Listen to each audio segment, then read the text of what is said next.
اور سوال یہ ہے کہ ایک شخص تھا تو کافر تھا وہ، لیکن اس کے دل میں یہ تھی کہ نیت کہ میں ایمان والا ہو جاؤں، مسلمان ہو جاؤں، اور یہی نیت تھی، اور وہ مسلمان ہی ہونے جا رہا تھا کہ راستے میں اس کی نا موت ہو گئی، کوئی ایکسیڈنٹ حادثہ وغیرہ ہو گیا اور اس کی نا موت ہو گئی۔ اب آیا کہ وہ بندہ اسلام پر مرا ہے یا کافر ہو کر مرا ہے، یا یہ صورت بھی بتائیے گا کہ اس کے دل کے اندر ابھی نیت تھی کہ میں مسلمان ہو جاؤں لیکن ہوا نہیں، کہ یہی سوچتا تھا کہ ابھی جا کے نا چند دن میں ابھی تھوڑے عرصے میں نا مسلمان ہو جاؤں گا، دل سے پکے یعنی نیت تھی۔ تو اب آیا کہ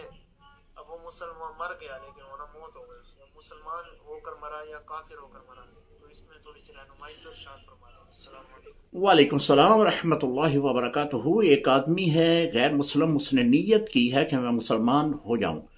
اسی نیت کو ابھی اس نے تکمیل کا جو رستہ ہے وہ اختیار نہیں کیا،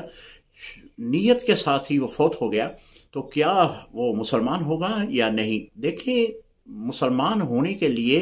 اقرار باللسان و تصدیق بالقلب،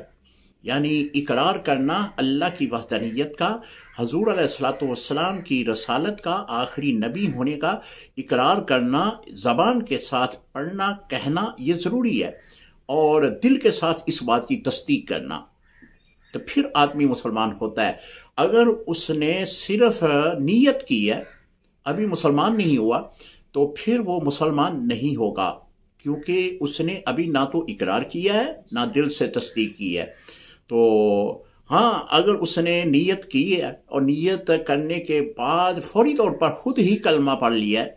تو خود ہی یہ بات کہہ دی ہے کہ اللہ تعالیٰ ایک ہے اور حضرت محمد صلی اللہ علیہ وآلہ وسلم اللہ کے آخری نبی رسول ہے، تو پھر وہ مسلمان ہو گیا۔ لیکن وہ یہ بھی اس نے نہیں کہا، صرف نیت ہی کی ہے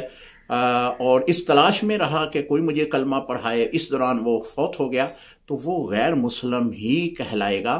باقی اللہ تعالیٰ جو ہے وہ عالم الغیب ہے، اللہ تعالیٰ